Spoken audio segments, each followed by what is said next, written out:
अस्सलाम वालेकुम क्लास 11। बेटा लास्ट टाइम हम लोगों ने क्वेश्चन नंबर 19 तक कर लिया था 6.2 का। आज हम लोग 20 से ऑनवर्ड 23 तक करेंगे। ठीक है, 20 वाला क्वेश्चन करते हैं। इसके हमारे पास स्टेटमेंट है, if A1 A2 A3 so on AN are positive. कहते हैं हमारे पास सारी टर्म्स बेटा हमारे पास पॉजिटिव है एंड इन अर्थमेटिक प्रोग्रेशंस भी हैं। प्रूव डैट, तो ये चीज़ हमने क्या प्रूव करनी है कि ये जो सारी है ना, इनकी सबकी एडिशन करें तो बेटा हमें आंसर में ये मिल रहा है। ठीक है, थोड़ा सा लंबा है, लेंथी है, लेकिन आसान है। ठीक है, तो बेटा लेफ्ट हैंड साइड ले लेते हैं और राइट हैंड साइड के इक्वल प्रूफ कर देंगे।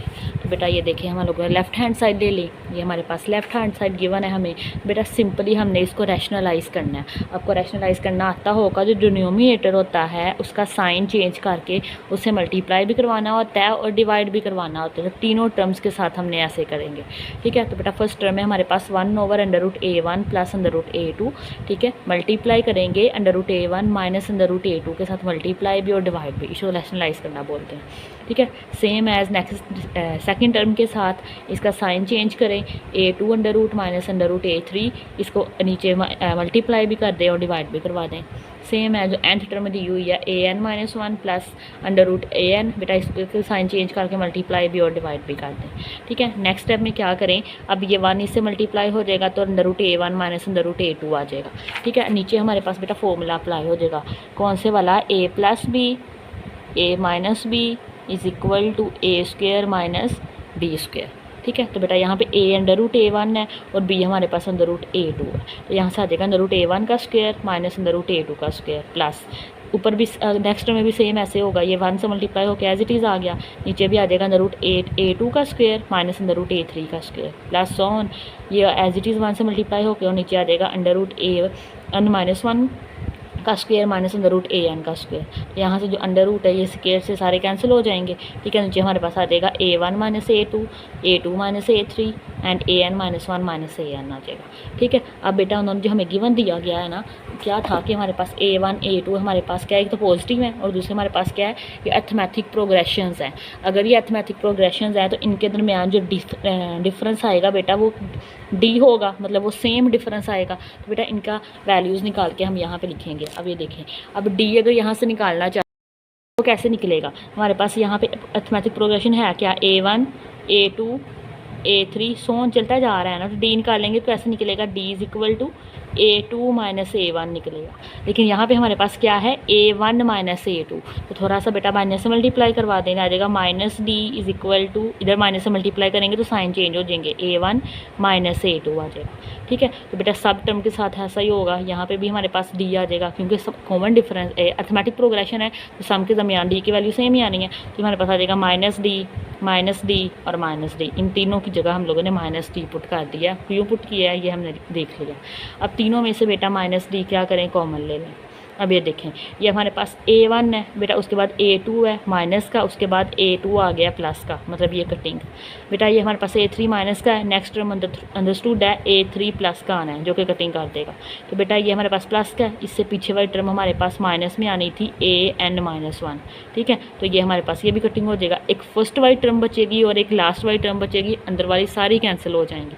तो बेटा ये आ जाएगा हमारे पास। ठीक है, ये माइनस को अंदर मल्टीप्लाई करवा दें तो ये माइनस प्लस हो के पहले लिख दें, ये माइनस वाला बाद में लिख लें, नीचे D आ जाएगा।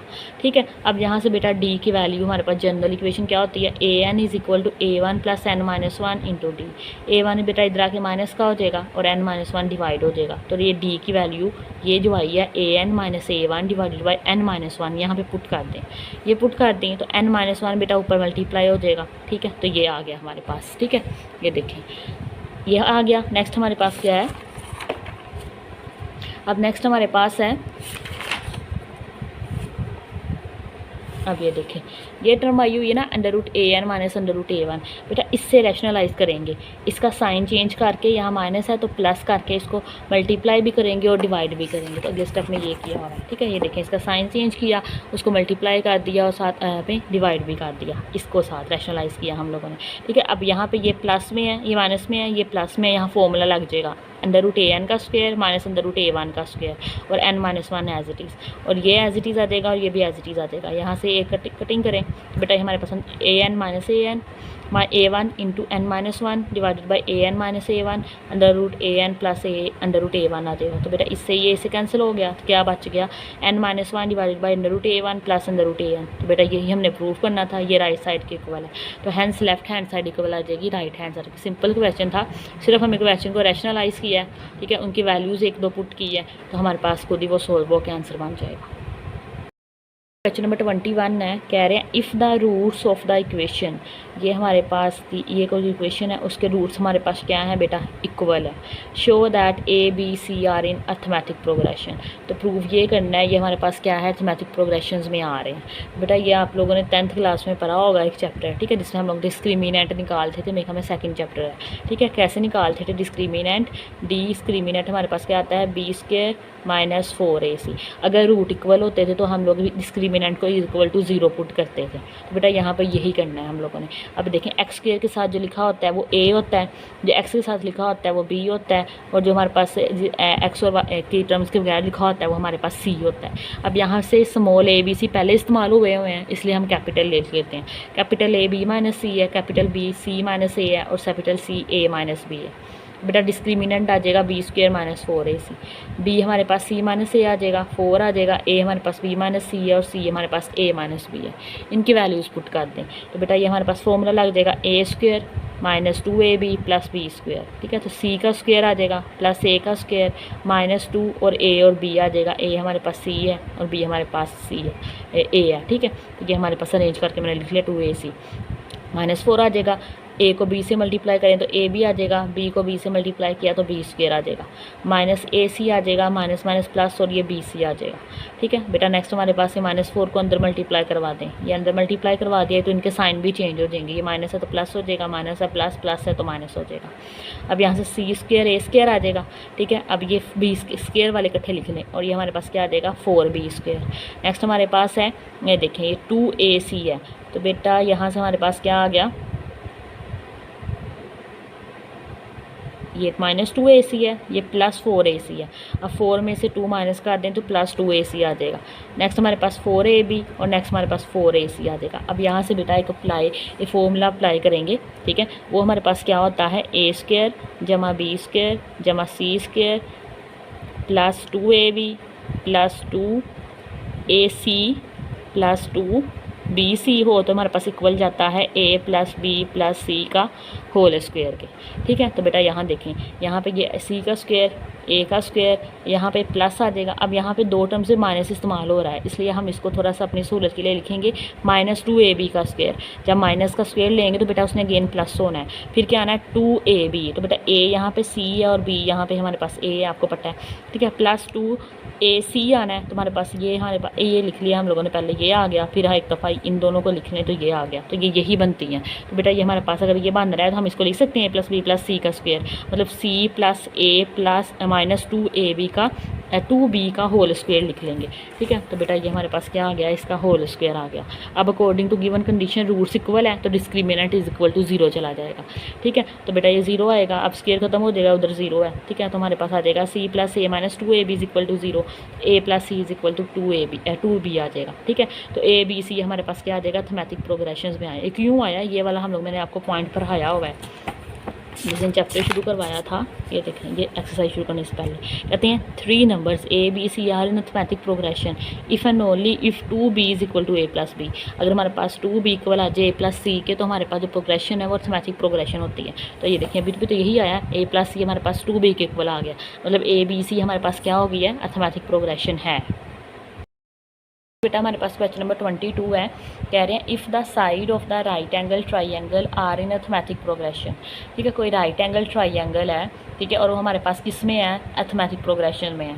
Find the ratios of the side, उसकी साइड्स की रेशियोज फाइंड करनी है। बेटा राइट ट्राइंगल कौन सी ट्राइंगल होती है, जिसमें एक एंगल हमारे पास कम अज़ कम 90 डिग्री का हो, ठीक है। तो अगर ये हमारे पास जो बड़ी वाली साइड होती है बेटा वो हमारे पास हाइपोटीनियस होती है, ठीक है। एंगल है तो ये हमारे पास परपेंडिकुलर है और ये बेस है।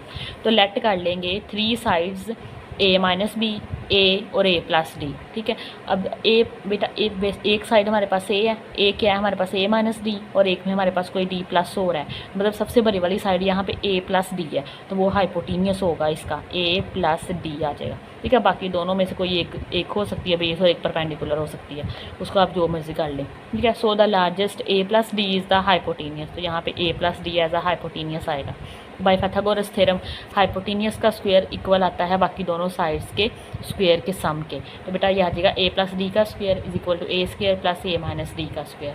ठीक है, यहाँ पे फॉर्मूला खुल जाएगा A square plus 2ab plus D square, A का square A square minus 2ad plus D का स्क्वायर। अब ये देखिए ये ए स्क्वायर इधर भी है, इधर भी है, इधर आखिर से माइनस का होना था, कटिंग हो जाना था, डी स्क्वायर भी कट हो जाएगा, बाकी क्या रह जाएगा ए स्क्वायर और ये 2ad बेटा उधर आके प्लस हो जाएगा, 2ad प्लस 2ad तो हमारे पास 4ad आ गया, ए हमारे पास क्या आ गया 4d आ गया। अब ये ए की वैल्यू बेटा यहाँ पे पुट कर दें इन तीनों में। ठीक है, तो हमारे पास वैल्यू ये ए की वैल्यू हम पुट कर देंगे, ए की वैल्यू हमें क्या मिली है 4d। ठीक है, तो बेटा ये मैंने मिस्टेक की हुई है, यहाँ से ए की जगह पे रखें आप, पहले हमारे पास साइड है ए माइनस डी, तो ए की जगह रखें आप 4d माइनस डी, तो 4d में से d माइनस हो जाएगा तो 3d आ जाएगा। ठीक है, नेक्स्ट हमारे पास a तो 4d ही आ जाएगा। ठीक है, नेक्स्ट a प्लस डी है, तो बेटा a यहाँ पे हमारे पास क्या है 4d और साथ में प्लस डी, तो हमारे पास 4 और 1 हमारे पास 5d आ जाएगा। हमें यहाँ से रेशो में चाहिए, इनकी रेशो ले लें, तो हमारे पास आ जाएगा 3d ratio 4d ratio 5d, तो रेशो में हमारे पास सेम चीज़ें कटिंग हो जाती है, तो रेशो क्या बचेगी 3 रेशो 4 रेशो 5, तो ये इसका क्या आ जाएगा रेशो में आंसर आ गया। तो बेटा नेक्स्ट हमारे पास लास्ट क्वेश्चन है, क्वेश्चन नंबर 23, वो करते हैं।